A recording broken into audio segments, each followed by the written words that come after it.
Everyone, today I will explain you mini mental status examination. Mini mental status examination also a method of assessment. ये भी एक method of assessment है. इसकी मदद से हम क्या कर सकते हैं, mental status की तरह ही जैसे हम मेंटल स्टेटस एग्जामिनेशन जो मैंने लास्ट क्लास में आप लोगों को एक्सप्लेन किया था, उसमें भी हम कॉग्निटिव इम्पेयरमेंट को असेस करते हैं. But mini mental status examination only for assessment of the cognitive ability. Person की कॉग्निटिव एबिलिटी कितनी है, कॉग्निटिव इम्पेयरमेंट कितना है, ये असेस करने के लिए हम मिनी मेंटल स्टेटस एग्जामिनेशन का यूज़ करते हैं. First is introduction. Mini mental status examination, इसे हम शॉर्ट में MMSC कहते हैं. Mini mental status examination. First is introduction. Mini mental status examination also called as Folstein test. इसे हम फॉल्स्टीन टेस्ट के नाम से भी जानते हैं बिकॉज ये नेम है जिन्होंने इसको दिया था साइंटिस्ट. तो फॉल्स्टीन ने ये टेस्ट दिया था, इसीलिए हम इसे फॉल्स्टीन टेस्ट के नाम से भी जानते हैं. It is a cognitive test because हम कॉग्निटिव एबिलिटी को चेक करते हैं पेशेंट की, इसलिए हम इसे कॉग्निटिव टेस्ट बोलते हैं. To use to screen for the presence of cognitive impairment in the patient. Cognitive impairment को असेस करने के लिए हम मिनी मेंटल स्टेटस एग्जामिनेशन का यूज़ करते हैं. ओके, सम टाइम एग्ज़ाम में आप लोगों को फॉल्स्टीन टेस्ट करके भी पूछ सकते हैं mini mental status examination, cognitive impairment test, या फिर simple mini mental status examination लिख के आ सकता है, या सम टाइम MMSC करके भी आ सकता है. सो ये मिनी मेंटल स्टेटस एग्जामिनेशन है, इसकी डिफरेंट नेम है, तो आप लोगों को ये याद रखना है. It is a 30 point screening tool है. टूल मतलब एक इंस्ट्रूमेंट जिसकी मदद से हम कुछ करते हैं, that is called tool.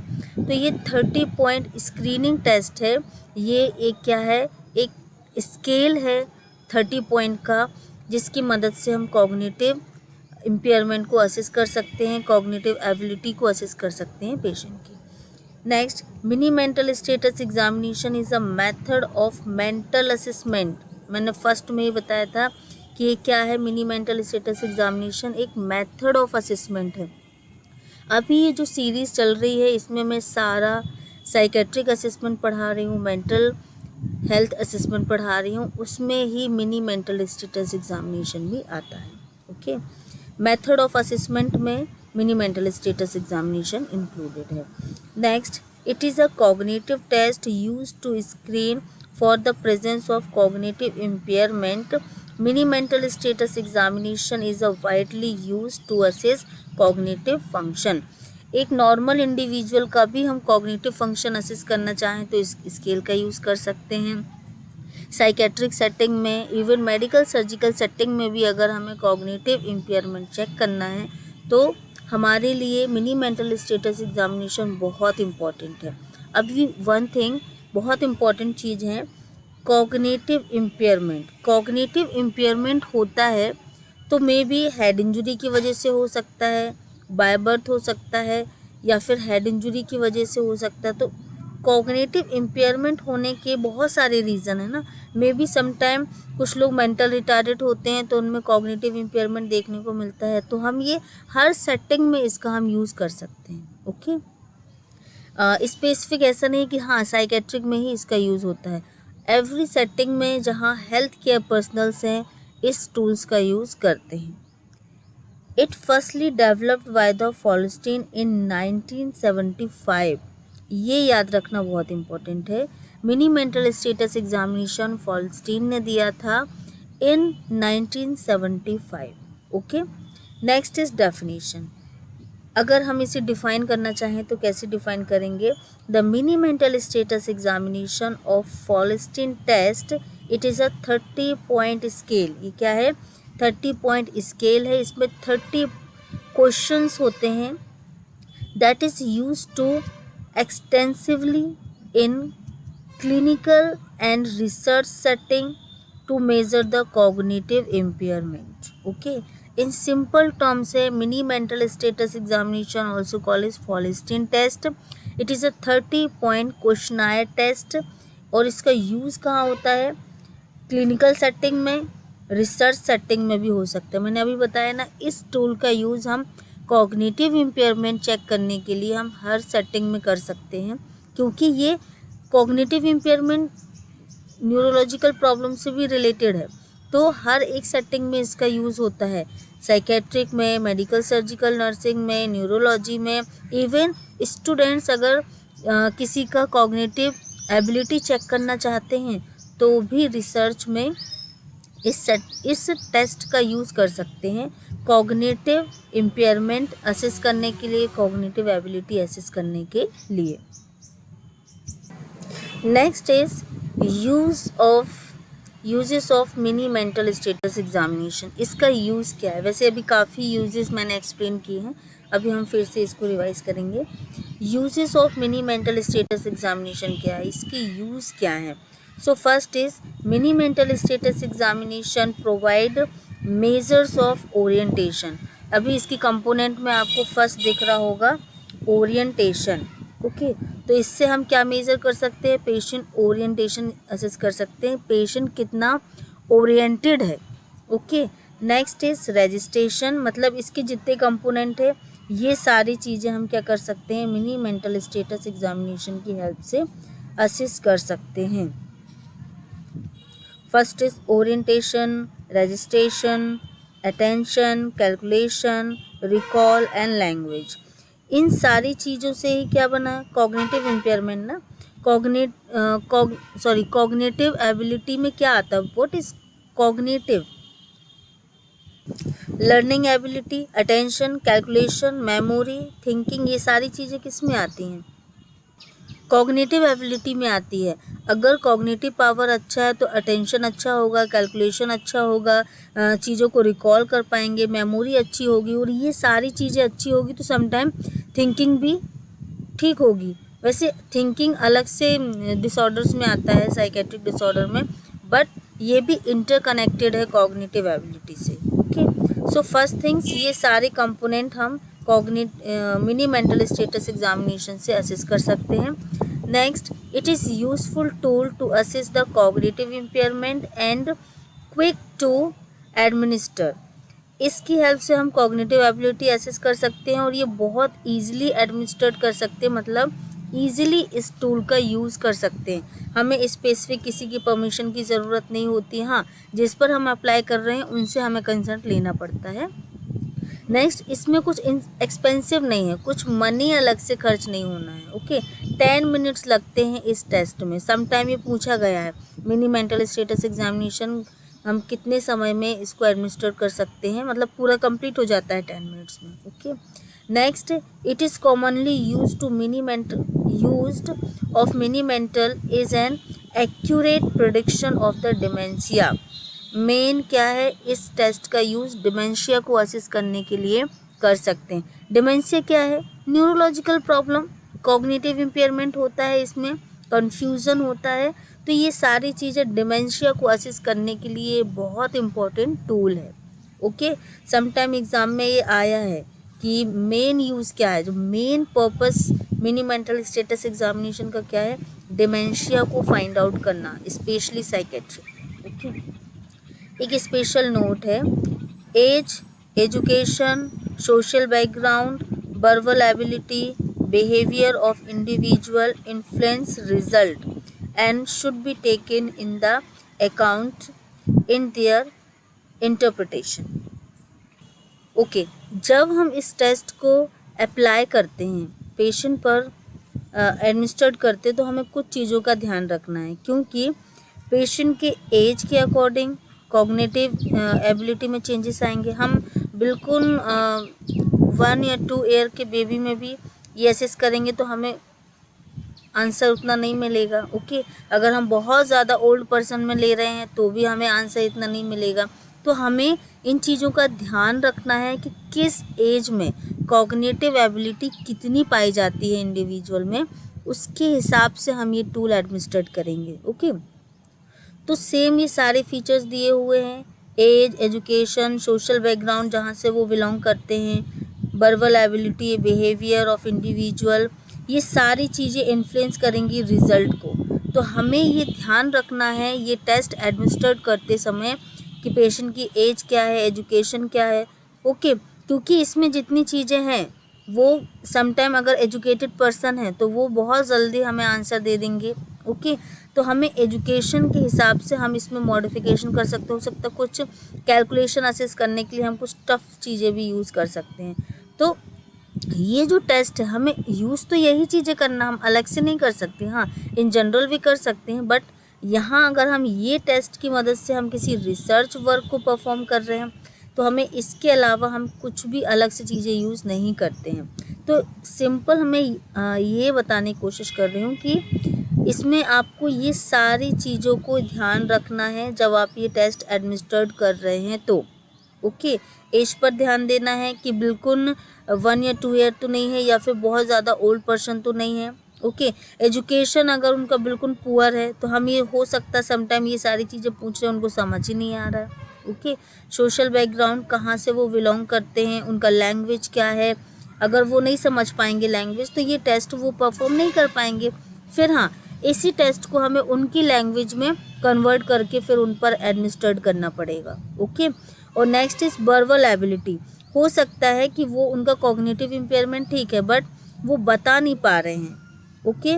Verbal ability है, तो ये सारी चीज़ें इफ़ेक्ट करेंगी, इन्फ्लुएंस करेंगी इसके रिज़ल्ट को। तो हमें पहले हिस्ट्री लेना है, इसीलिए मेथड ऑफ असेसमेंट में सबसे पहले मैंने आपको हिस्ट्री टेकिंग एक्सप्लेन किया है। हिस्ट्री अगर ले लिया आपने तो आपको काफ़ी चीज़ें वहाँ से नॉलेज मिल जाएगा। फिर आपको पता चलेगा कि इस टेस्ट को हमें कैसे एडमिनिस्ट्रेट करना है पेशेंट पे, ओके। Next is component. इसके मेन कंपोनेंट क्या है? फर्स्ट ओरिएंटेशन है, नेक्स्ट रजिस्ट्रेशन है।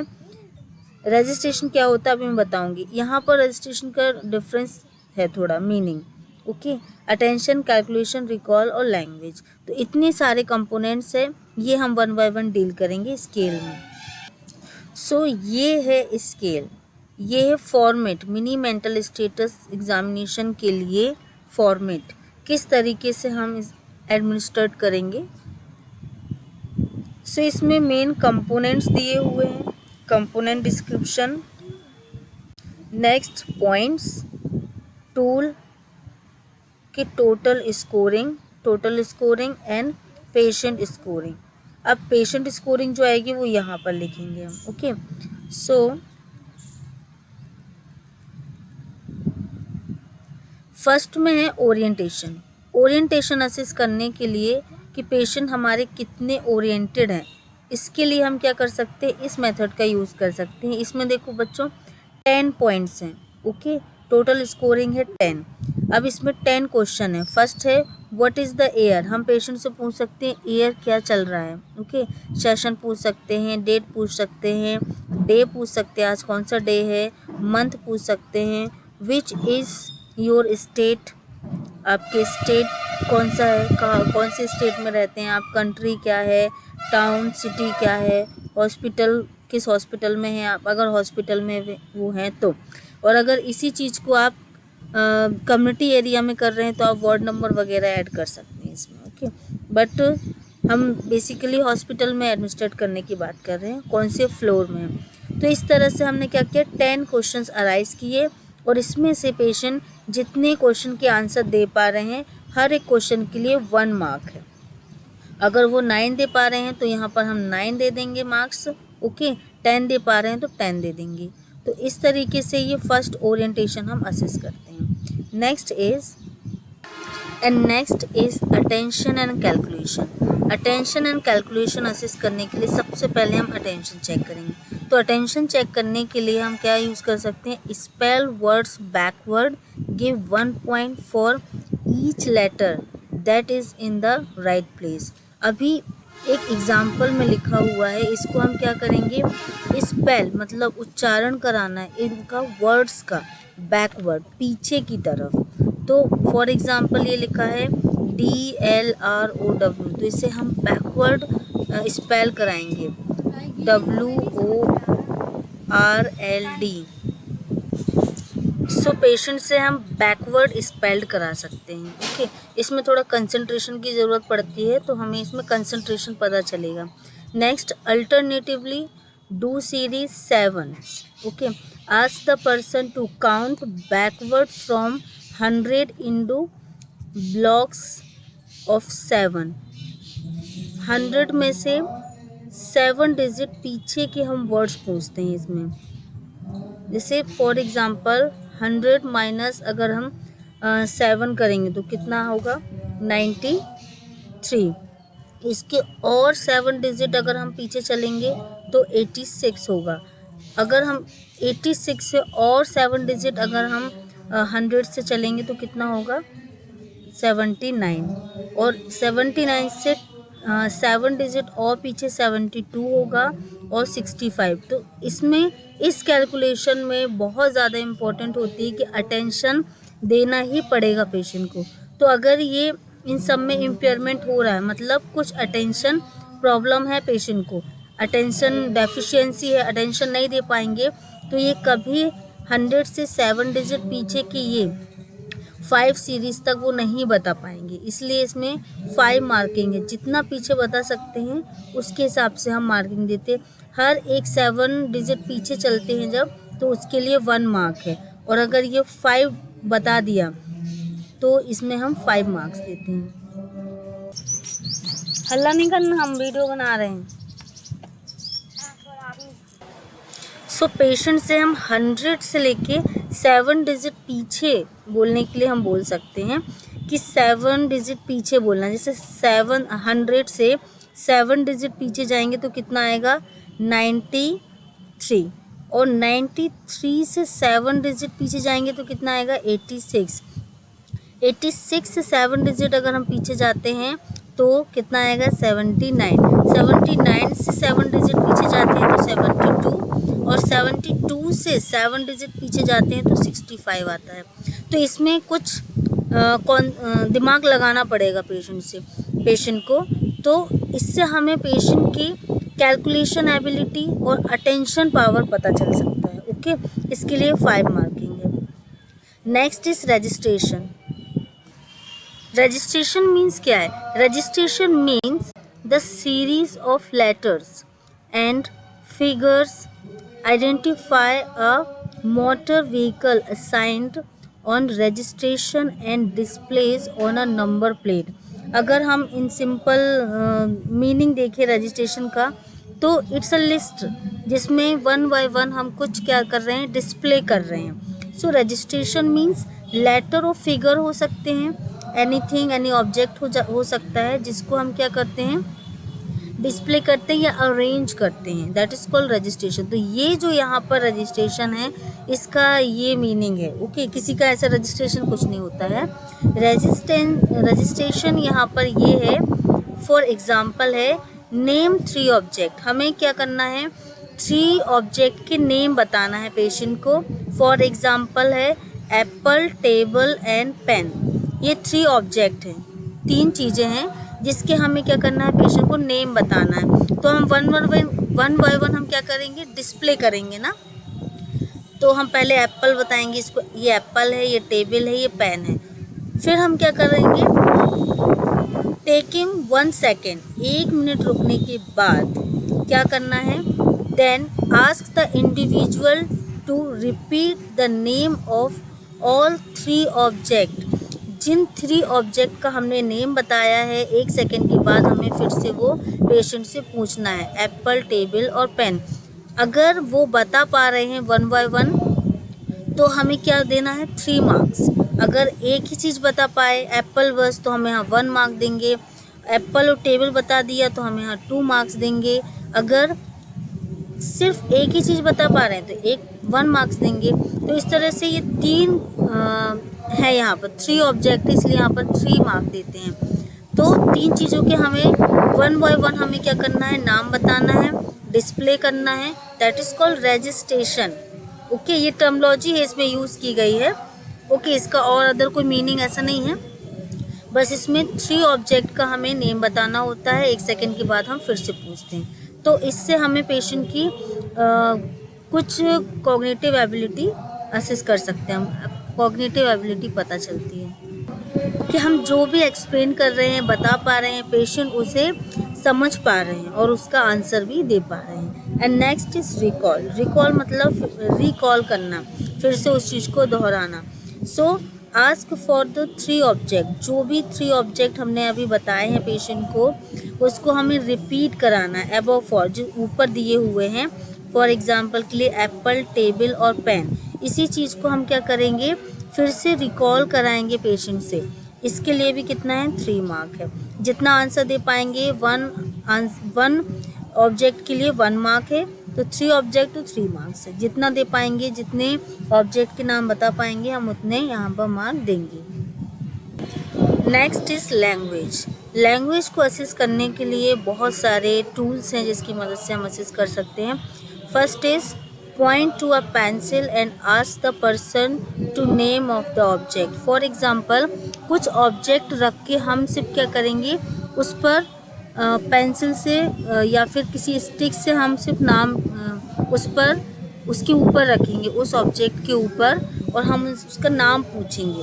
तो फॉर एग्जांपल मोबाइल रखा हुआ है, तो अगर हम मोबाइल पर क्या कर रहे हैं, पॉइंट कर रहे हैं, सिर्फ हम उंगली रख रहे हैं कि ये बताइए क्या है, तो पेशेंट उसका नाम बता देती है। तो उस ऑब्जेक्ट का नाम बताने पर उन्हें हमें 1 पॉइंट देना है। ओके, सेम चीज़ हम फिर से रिपीट करेंगे, do the same things with a wrist watch, उसके लिए भी हम 1 मार्क्स देंगे। तो इसमें कितना है, हम किसी ऑब्जेक्ट पर फिंगर या फिर स्टिक रख के या पेंसिल रख के हम पूछ सकते हैं कि ये क्या है, उसका नाम पूछना है। और दूसरा नेक्स्ट थिंग्स सेम हम रिस्ट वॉच के साथ कर सकते हैं कि ये बताइए क्या है।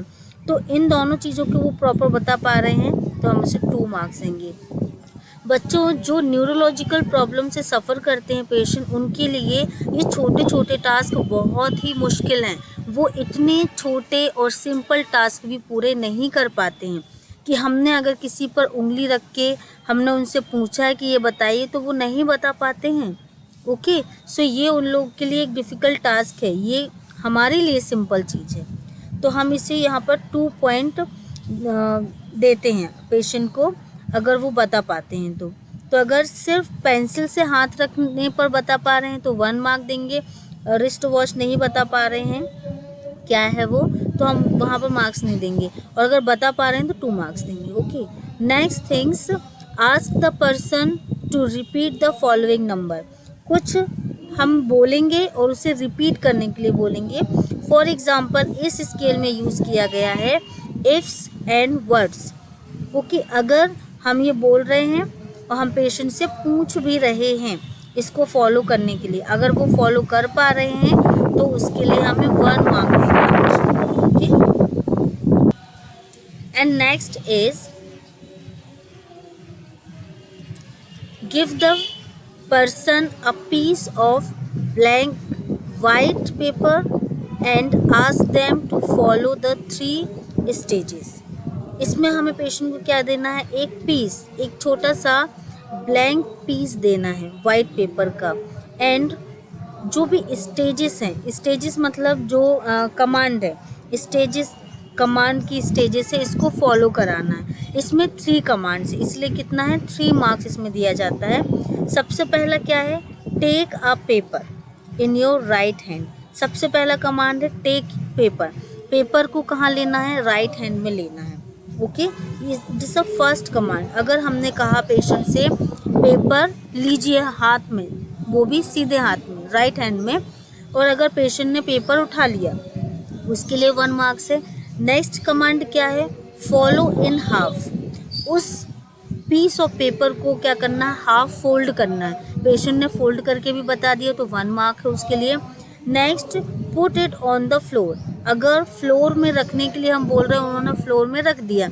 ये तीनों कमांड को अगर हमारी फॉलो किया तो हम पेशेंट को 3 मार्क देते हैं। और अगर हम जो बोल रहे हैं, please take paper and fold half and put in the floor, ये तीनों ही कमांड अगर पेशेंट फॉलो नहीं कर पा रहे हैं तो हम वहाँ पर मार्क्स नहीं देते हैं, 0 कर देते हैं। ओके, तो ये कमांड न्यूरोलॉजिकल प्रॉब्लम है जिनको या कॉग्निटिव इम्पेयरमेंट है वो ये फॉलो नहीं कर पाएंगे command. Okay, next is right close your eyes. क्या कराना है, क्लोज योर आई लिखना है in the large letter, okay, small में नहीं लिखना, लार्ज लेटर में लिखना है close your eyes and show it to the patient. Close your eyes हमने लिखा और इसको हमने पेशेंट को बता दिया। फिर हमें क्या करना, पेशेंट से पूछना है, आस्क हिम और her to read the message, कि इसमें क्या लिखा है, मैंने क्या लिखा है, तो वो बताएंगे क्लोज योर आइज, ओके, अगर बता पा रहे हैं तो, and do what it says, और उनको करके भी दिखाना है कि वो क्या लिखा है। तो अगर हमने लार्ज लेटर में लिख दिया क्लोज योर आइज और हमने पेशेंट से पूछा कि ये क्या लिखा है, इस मैसेज में क्या लिखा है, तो वो बताएंगे क्लोज योर आइज। फिर हमें पेशेंट से बोलना है कि आप करके दिखाइए कि जो इस मैसेज में लिखा है, तो वो क्या करेंगे, आइज क्लोज करके बताएंगे। तो इट मीन्स हम कितना मार्क्स देंगे, 1 मार्क्स देंगे। और अगर पेशेंट ऐसा नहीं कर पा रहे तो हम 0 कर देंगे यहाँ पर, ओके। ये भी कॉग्निटिव इम्पेयरमेंट जिनको है पेशेंट को, उनके लिए डिफ़िकल्ट टास्क है, हमारे लिए ये इजी है। सो ये करना है इसमें। Next is ask the individual to write sentence of his choice on a blank piece of paper. एक ब्लैंक पीस पेपर लेना है जिसमें हम पेशेंट से बोलेंगे कि इसमें एक सेंटेंस लिखिए। वो भी जो सेंटेंस लिखेंगे वो उनकी चॉइस का होगा, पेशेंट की चॉइस का, okay. Next, sentence must contain subject and verb and much make sense.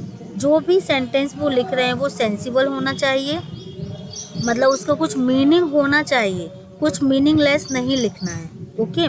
और उसमें वर्ब वगैरह सब मेंशन होना चाहिए, सब्जेक्ट होना चाहिए, वर्ब होना चाहिए।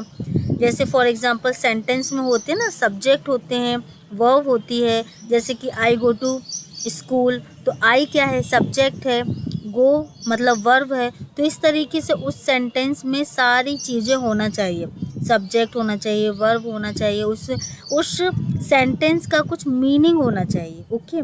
Next, spelling, punctuation and grammar भी हमें असिस्ट करना है। तो हम पेशेंट से सिंपल क्या कर रहे हैं, एक सेंटेंस का टेस्ट ले रहे हैं। उस सेंटेंस को वो लिखेंगे और फिर वो हम उसको चेक करेंगे। तो हम उसमें सारी ग्रामेटिकल चीज़ें भी देखेंगे कि वो सेंटेंस कितना सही और एक्यूरेट लिखा है उन्होंने। अगर वो ऐसा नहीं कर पा रहे हैं, इट मीन्स कुछ प्रॉब्लम है, ये इंडिकेट कराएंगे हमें कि हाँ पेशेंट नहीं लिख पा रहे हैं।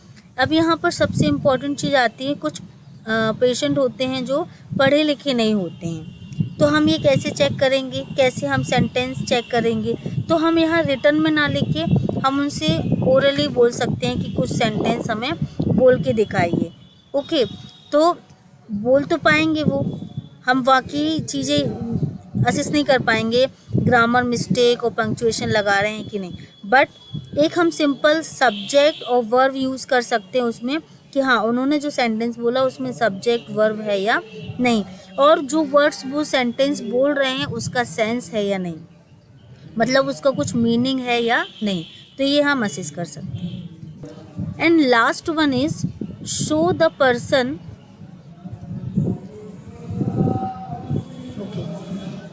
Show the person drying of 2 पेंटागॉन्स। पेंटागॉन्स मतलब जिसमें ये 5 एंगल बनते हैं, that is called pentagon, okay. ये पेंटागॉन बना हुआ है जो आपको दिख रहा है, ओके। 1 2 3 4 एंड 5 ये पेंटागॉन है। पेंटागॉन्स which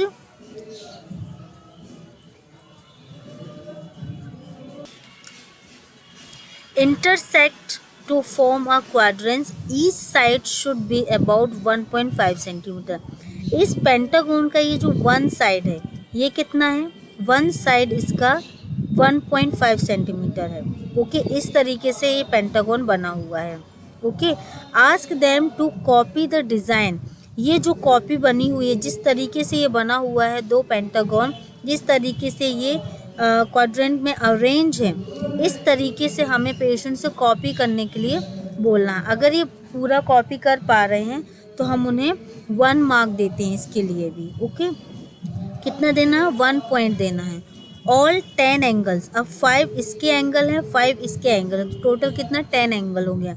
need to be present and two shape must be intersect. Intersect मतलब देखो ये दोनों अलग नहीं है, ओके अलग नहीं है ना, अलग अलग नहीं है, ये दोनों आपस में क्या है, दोनों सेट है, इंटरसेट है। तो ऐसे ही इंटरसेट करके बनाना है, ओके ये ध्यान देना है। इसके लिए कितना है, 1 पॉइंट है इसके लिए।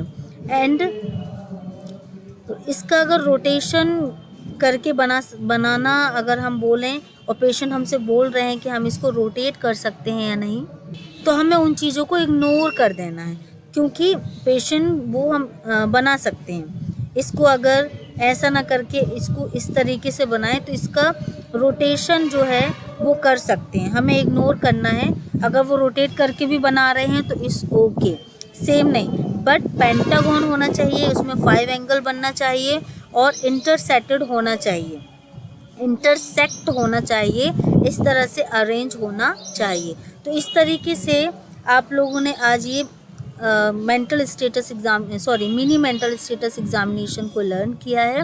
सो ये बहुत इंटरेस्टिंग है। इसको अगर हम पेशेंट में अप्लाई करते हैं तो हमें बहुत सारी चीज़ें इन्फॉर्मेशन पेशेंट की मिलती हैं, ओके इससे हम कॉग्निटिव एबिलिटी असेस कर सकते हैं। और अगर इसका स्कोर बहुत ही पुअर आता है, ये दैट इंडिकेट कि बहुत सीवियर कॉग्निटिव इम्पेयरमेंट पेशेंट को हुआ है। इट मे बी किसी भी कॉज की वजह से हो सकता है। मेनली हेड इंजरी के पेशेंट में हम ये अप्लाई करते हैं और कॉग्निटिव एबिलिटी असेस करते हैं, कॉग्निटिव इम्पेयरमेंट असेस करते हैं, और साइकेट्रिक पेशेंट में भी हम कॉग्निटिव एबिलिटी को असेस करने के लिए इसका यूज़ करते हैं। Next is scoring. Next and last is scoring. Scoring system कैसा, हम इसे किस तरीके से स्कोर करेंगे। तो अभी जितना मैंने बताया इसमें टोटल 30 मार्क्स होते हैं, ओके। अब इसमें से पेशेंट ने कितना फॉलो किया है उसके बेस पर हम पेशेंट को मार्क देते हैं, पॉइंट्स देते हैं, और टोटल हम पेशेंट में कितना स्कोरिंग किया है वो हम मेंशन करते हैं। तो इसके अकॉर्डिंग स्कोरिंग सिस्टम इसका कैसा है। Mini mental status examination is a reliable test. ये साइंटिफिकली प्रूव है, रिलायबल है, मतलब रियल टेस्ट है। इससे जो हमें रिजल्ट मिलता है वो एकदम सटीक होता है, मतलब सही होता है, ओके। टूल ये बहुत इम्पॉर्टेंट है, बहुत ही बेनिफिशियल टूल है ये, okay. It is widely acceptable है, ये काफ़ी ऑर्गेनाइजेशन में इसका यूज़ होता है और इससे रिज़ल्ट भी जो फाइंड आउट करते हैं वो एक्यूरेट निकलता है, ओके। 25 to 30 इसका जो मिनी मेंटल स्टेटस एग्जामिनेशन है वो नॉर्मल में काउंट किया जाता है, ओके। स्कोरिंग कैटेगरी में देखिए 25 से अगर 30 रिजल्ट में आ रहा है, टोटल पेशेंट का स्कोर कितना आ रहा है 25-30 है, तो मतलब नॉर्मल है पेशेंट, किसी भी तरह का कॉग्निटिव इम्पेयरमेंट नहीं है। वहीं अगर हम 21-26 अगर हम स्कोर निकालते हैं पेशेंट का स्कोर 21-26 आता है, तो हम ये इंडिकेट करता है ये टूल कि माइल्ड कॉग्निटिव इम्पेयरमेंट है, सीवियरिटी नहीं है बट माइल्ड कॉग्निटिव इम्पेयरमेंट है। नेक्स्ट 11 से अगर 20 में जा रहे हैं मतलब मॉडरेट कॉग्निटिव इम्पेयरमेंट है। एंड नेक्स्ट 0 से 10 आ रहा है स्कोरिंग, मतलब सीवियर इम्पेयरमेंट है।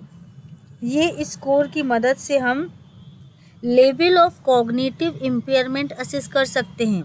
अगर सीवियर कॉग्निटिव इम्पेयरमेंट है इन द सेंस यहाँ पर क्या है, केयर की ज़रूरत है पेशेंट को, नर्सिंग केयर की और ट्रीटमेंट की भी ज़रूरत है, क्योंकि कॉग्निटिव इम्पेयरमेंट होने की वजह से वो छोटे छोटे टास्क भी पूरे नहीं कर पा रहे हैं, तो लाइफ स्टाइल चेंज होगी। मे बी ये अगर हेड इंजरी की वजह से हुआ है तो बहुत सारे प्रॉब्लम्स आएंगी, ओके।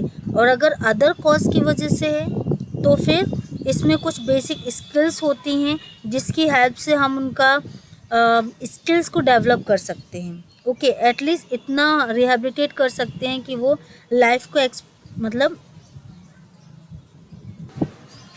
जी सकते हैं, है ना, किसी और पर डिपेंड ना रहें, तो छोटे छोटे टास्क वो कर सकते हैं।